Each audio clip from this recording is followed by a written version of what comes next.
Vou contar para vocês uma história que eu tive com ele há mais ou menos 6 anos atrás, quando meu marido ele chegou para mim e falou que a empresa iria transferi-lo para Bogotá, Colômbia.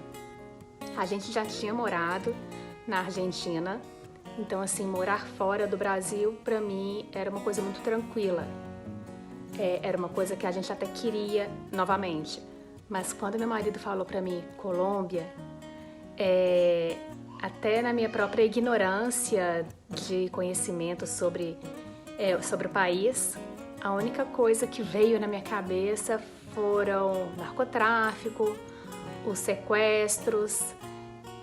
Então, assim, isso mexeu muito comigo, me deixou muito assustada. Mas a primeira reação que eu tive foi de pegar o telefone e ligar para o meu avô. Eu morava em outra cidade, não morava em Itaúna, morava em Belo Horizonte. Peguei o telefone e liguei para o meu avô e contei para ele. Eu falei, na esperança do meu avô falar, não, seu marido tá louco, que isso, levar vocês para Colômbia.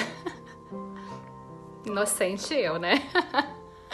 Não, o meu avô, sempre com aquela consciência e com aquela tranquilidade, com aquela paz dele, ele não. Ele virou para mim e falou, Liana, se é plano de Deus, vai dar tudo certo. E aquele desespero que eu tava, lógico que continuou a preocupação, é óbvio, até o dia que eu me mudei e conheci, vi como que era a Colômbia. Mas aquele desespero deu um alívio depois de eu escutar meu avô. Ele me passou a paz e uma segurança que eu precisava para ter uma força e enfrentar o que vinha pela frente. Então, assim, meu avô me ajudou muito naquele momento, muito, muito mesmo. E deu tudo certo, como meu avô mesmo disse que ia dar. Então, eu agradeço muito para ele esse momento que ele me deu de tranquilidade. Uma lembrança que eu tenho dele, recordação dele, na minha infância, quando eu passava as férias lá em Itaúna, eu não sou de Itaúna, ele era muito ecológico. Ele guardava a água da chuva e juntava todos os restos depois para encher em garrafa e levar para cima da casa. Isso é que ele sobe e desce com água, ele sobe e desce com água sempre. E era uma festa, né? Porque um jogava água no outro, era aquela risaiada, aquela festaiada toda, e era muito bom essa época.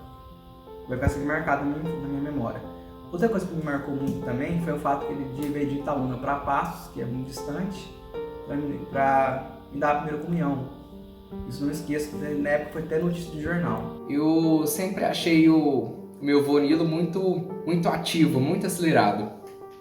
Para quem entende o que eu estou falando, ele era uma pessoa que sempre acordou muito cedo e não ficava enrolando não, ele já saía mexendo nas coisas dele, arrumando o quintal, já planejando as coisas, ele tinha que ir na missa, ele já ia. E muitas vezes ele pegava compromissos um seguido do outro, às vezes uma missa seguida da outra. Então ele saía de uma missa, ele já pegava o carro correndo, saía acelerado com o carro, né, correndo. Engraçado, é um velhinho, se não dá nada, ele tá correndo com o carro, acelerando. E aí ele ia de um compromisso para outro, todo acelerado. E ele era muito ativo, você via na família que ele era comunicativo, que ele era muito enérgico, ele sempre estava participando de tudo. E não é à toa que todo mundo, né, teve bastante contato com ele. Ele era uma pessoa muito presente na vida de todo mundo que estava ao redor dele, na família e fora dela. Então, além dessa energia que todo mundo vai se lembrar, ele era uma pessoa que gostava de atividade física, não é à toa que ele era professor de educação física. Ele sempre corria, né? Ele velhinho correndo lá ao redor da cidade lá e eu tentando acompanhar ele, não dava certo, né? Mas, de um modo geral, ele sempre foi uma pessoa muito ativa, com muita energia e, assim, era surpreendente mesmo para a idade dele, e coisa que nem eu conseguir acompanhar. Eu tenho muitas recordações boas do meu avô, que trazem muita saudade, que a gente lembra com muito carinho. E uma das que mais me marcou na nossa vida toda foi sempre os natais. A alegria do Natal na casa do meu avô. Como ele gostava de reunir a família, de estar em festa. Isso para mim foi muito marcante. Eu lembro quando eu era criança, ele pegava os sacos de presente e colocava na cabeça e saía fazendo bagunça. E isso marcou muito para mim, porque até hoje, para mim, estar reunido em Natal é algo que marcou a minha infância e que me levo para a vida. Quando eu converso com alguém aqui, que eu trabalhava em banco, né? Era conversando com vários clientes, aparecia pessoas de Itaúna, perguntando lá, você é de Itaúna? Sou quem você conhece lá? Você conhece o Padre Nilo?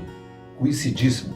Mas que falava Padre Nilo, era imediato, excelente pessoa. Então era uma pessoa assim, muito íntegra, muito boa. Eu lembro do América Futebol Clube, ele é Coelho, né? Eu passei lá uma quarta-feira à noite, vim de Belo Horizonte para visitar as meninas lá, e eu estava lá no quarto sozinho assistindo o jogo do América. Aí eu cheguei lá, estava no segundo tempo perdendo para o Sport de 1-0 no Independência. Aí eu cheguei e falei assim, ó, preocupa não, Tinilo, você vai, a América vai fazer um gol aos 42 e outro aos 49 não tiver. Acabando o jogo e deu isso mesmo, só não fosse 49, aos 42 foi mesmo. Os 49 virou o jogo. Aí falou assim, ó, você pode passar aqui todo dia de jogo do América. Deixou um legado muito importante, porque se você for pensar, antes dele ser Padre Nilo, né, ele era o nosso tio Nilo.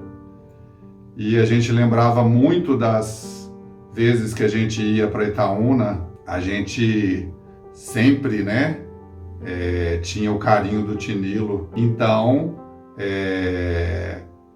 a vida naquela época era muito boa, dentre as brincadeiras, né? Nas épocas que a gente ia para Itaúna tinha gincana, o Tinilo promovia muita coisa para a gente.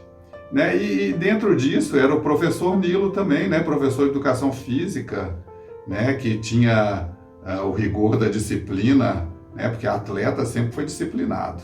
Falar de tio Nilo é falar de uma pessoa de um coração gigante, de um exemplo de ser humano para mim. Eu me lembro de algumas situações, por exemplo, nas férias ou quando a gente tinha algum encontro da família, casamento, alguma coisa que envolvesse a família.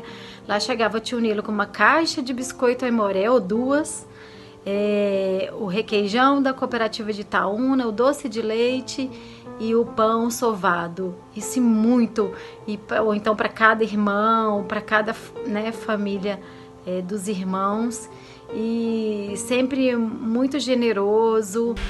Desde cedo o tio Nilo já mostrou que sabe conduzir bem o seu rebanho, porque perderam o pai muito novos e o tio Nilo assumiu as rédeas da família, ajudando a criar os irmãos.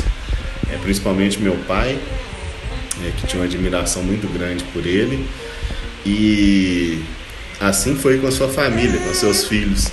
Então, o que a gente tem para falar de tio Nilo é que ele, mesmo não estando mais aqui presente na terra, está lá no céu. Está lá no céu, com o Papai do Céu, e que ele interceda por nós e que nos permita ter pelo menos 10% de sua sabedoria para que a gente conduza a nossa vida no caminho melhor junto a Deus. Só lembra do tio Nilo, mãe? Onde que ele nasceu? Ele nasceu. Antônio dos Santos, né? Casou com sua irmã. O que mais? O que mais? Teve muitos filhos. Teve muitos filhos. Só lembra dos filhos? O nome dos filhos, só lembra? Muitos filhos. Ele era muito caridoso, né? Foi ministro, né? Ministro da igreja, né? Fazia casamento. Fazia casamento. Era uma pessoa muito amigo né? do papai, muito amigo do papai, né? Da senhora. É isso? Né? Temos muita saudade dele. O senhor teria alguma curiosidade, algum fato que o senhor se recorda com carinho do Padre Nilo? Ele foi sempre muito assíduo nas celebrações eucarísticas, principalmente aos domingos à noite. E sempre nós fomos os últimos, Dona Cecena, a esposa dele, e professor Nilo, os últimos que lá trancaram, e por muitas vezes me levaram lá na casa do professor Nilo para tomar um cafezinho. A Dona Cecena, a esposa do professor Nilo, tinha assim umas xícarazinhas bonitas, mas bonitas mesmo, me lembro muito bem. E tomando café, conversando, foi uma, vamos dizer, família mesmo.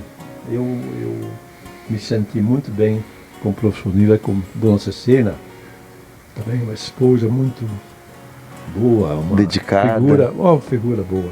Pois é, os dois acho que foram muito felizes em sua vida, e depois do falecimento da Dona Cecena, o professor Nilo se dedicando e se transformando nesse padre zeloso de oração aqui na cidade de Itaúna.